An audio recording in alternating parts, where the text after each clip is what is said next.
नया बिजनेस शुरू करना चाहिए या फिर चलते हुए बिजनेस को खरीदना चाहिए। हमारे पास बिजनेस कोचिंग के लिए अक्सर साहिबान जब तशरीफ लाते हैं तो बड़े कंफ्यूज्ड होते हैं कि समझ नहीं आ रही कि दोनों में से क्या चूज किया जाए। अगर आप भी इसी किस्म के बिजनेसमैन हैं, आपको समझ नहीं आ रही कि जो चलता हुआ बिजनेस है वो बेहतर रहेगा या नया शुरू कर लेना चाहिए, कंफ्यूज्ड हैं, इस फ्री ट्रेनिंग को मुकम्मल देखें, इंशाअल्लाह आपका ये मसला हल हो जाएगा। बिस्मिल्लाहिर्रहमानिर्रहीम, अस्सलाम वालेकुम। मैं हूं Yasin Shakir, business coach, trainer, NLP। Sir, नया बिजनेस शुरू करने और चलता हुआ बिजनेस, इनमें 7 फर्क मैं आपको बताने वाला हूं कि अगर आप चलता हुआ बिजनेस ले लेते हैं तो आपको 7 बड़े फायदे होते हैं और नया बिजनेस शुरू करने से आपको उन 7 चीज़ों में स्ट्रगल करनी पड़ेगी। तो अभी हम बात करते हैं पहले वो 7 फायदों पर। उन 7 फायदों की तरफ बढ़ने से पहले मेरी आपसे रिक्वेस्ट है कि चैनल को सब्सक्राइब कर लें। सब्सक्राइब कर लिए है तो बेल आइकन को ऑल पर प्रेस कीजिएगा, क्योंकि ये फैसला मैं आपको गारंटी करता हूं आपकी और आपके बिजनेस की तकदीर बदल देगा। सर, चलते हुए बिजनेस का पहला फायदा कि आपको नए सिरे से इंफ्रास्ट्रक्चर नहीं बनाना, नए सिरे से सारी चीजों को अरेंज नहीं करना, सब कुछ मौजूद है। अब आपने अपनी सगेसिटी, अपनी एनर्जी, अपनी स्किल्स, अपना पैसा उसकी इंप्रूवमेंट और डेवलपमेंट पर खर्च करना है और ये बहुत बड़ा एज होता है। सर, आप ना नेगेटिव से शुरू कर रहे हैं ना जीरो से शुरू कर रहे हैं। आपका सफर 1, 2, 3 से शुरू हो रहा है, लेकिन इसके लिए बड़ी डिसर्नमेंट यानी कि proper planning, proper thinking process आपको डेवलप करके फिर इस काम में कूदना चाहिए। समटाइम्स ये होता है कि आप इमोशनली कि यार मिल रही चीज, करो करो करो, बस ठीक है शुरू कर लो, और आप शुरू कर लेते हैं, फंस जाते हैं। वजह कि आपके पास तो कोई प्लान ही नहीं था एग्जीक्यूशन के लिए, तो फिर प्रॉब्लम्स होंगे। तो सर, पहली चीज, जब इतना बड़ा एडवांटेज आपको मिल रहा है तो फिर आप क्यों नाकामी की तरफ जाएंगे? वो जो बच रहा है वहां से पैसा, वो आप सीखने पर लगाएं, वो समझें, प्लानिंग करें, क्योंकि प्लानिंग सीखना आपके बिजनेस की इन्वेस्टमेंट का सबसे बड़ा पार्ट होना चाहिए। इसी की वजह से तो आपको बिजनेस में बेहतरी आएगी। नंबर 2, आप हवा में बात नहीं कर रहे। किसी भी इन्वेस्टर के पास आप गए हैं, बैंकर के पास गए हैं, तो आपको प्रॉब्लम नहीं है। ये नहीं बताना पड़ेगा मैं बिजनेस शुरू करूंगा, मैं ये बिल्डिंग बनाऊंगा। वो जो गा गू गी गे वो तो आपकी जिंदगी से निकल गया। बैंकर को पता है ये बिजनेस है, इन्वेस्टर को पता है ये प्लेस है, बस वो उसको देखकर आपकी हेल्प के लिए तैयार हो जाएंगे, क्योंकि उनको उसमें पोटेंशियल नजर आएगा।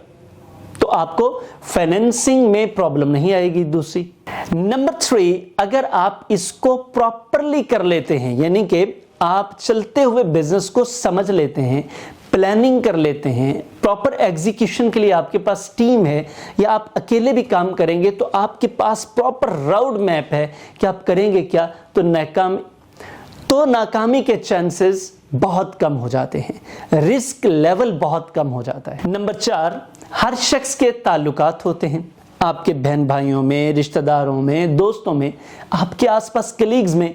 तो आपका नेटवर्क आपकी नेटवर्थ बनके इस सिस्टम में आपको सपोर्ट करता है। अगर आप एक प्रॉपर माइंडसेट रखते हैं, मैं बार बार माइंडसेट की बात करता हूं, तो माइंडसेट से मुराद बिजनेस माइंडसेट है। और बिजनेस माइंडसेट से लोग अक्सर कंफ्यूज हो जाते हैं कि मैंने बिजनेस करना है, मेरा बिजनेस माइंडसेट है। और भाई, ये आपकी ख्वाहिश है, ये बिजनेस माइंडसेट नहीं है। बिजनेस माइंडसेट एक प्रॉपर स्किल लेवल है, एक प्रॉपर स्ट्रेटजी है, एक प्रॉपर मेथडोलॉजी है जो कि बिजनेस पर अप्लाई होती है, उसको कहते हैं बिजनेस माइंडसेट। वैसे इस पर हमारा एक पूरा कोर्स है 7 डेज का भी और 5 डेज का भी, कि बिजनेस माइंडसेट कैसे डेवलप किया जाता है। नंबर 5, आपको अपने विजन, अपने मिशन पर ज्यादा काम करने का मौका मिलता है। फिर इनकम और प्रॉफिट ये भी जल्दी आ सकता है अगर आपकी स्ट्रेटजी ठीक है, अगर आप स्ट्रेटेजिकली बेहतर डिसीजन कर लेते हैं, आपके फैसले वक्त पर, time management, task management, people management आपकी अच्छी है, तो यकीन करें आप फौरी तौर पर, यानी कि सुबह बिजनेस लिया, शाम को आप उससे पैसा कमा भी सकते हैं। बिजनेस की नौयत के ऊपर डिपेंड करता है ना, कुछ का जो इनकम साइकिल है वो मंथली होता है, कुछ का वीकली होता है, कुछ का डेली होता है। मिसाल के तौर पे आपके पास अगर एक सुपर स्टोर है तो अल्टीमेटली उसमें तो ins and outs on daily basis हो रही हैं। अगर कोई मंथली बेसिस पर है कि चीज़ें आप इकट्ठी करते जा रहे हैं, महीने बाद बिकेंगी, तो वो जो डिफरेंस होता है ना, उसी के अकॉर्डिंगली उस साइकिल में आप फौरी तौर पर पैसा कमाने के काबिल भी हो सकते हैं। नंबर 7, नया बिजनेस शुरू करने वालों और आपको दोनों को आपको उनसे एक लीडिंग एज मिल जाता है, यानी कि आप उनसे 2-4 कदम आगे होते हैं। वजह वो अभी शुरू कर रहे होते हैं तो आप उसको अगले स्टेज पर ले जा सकते हैं। तो ये 7 बड़े फायदे एक चलते हुए बिजनेस के आपको मिल सकते हैं।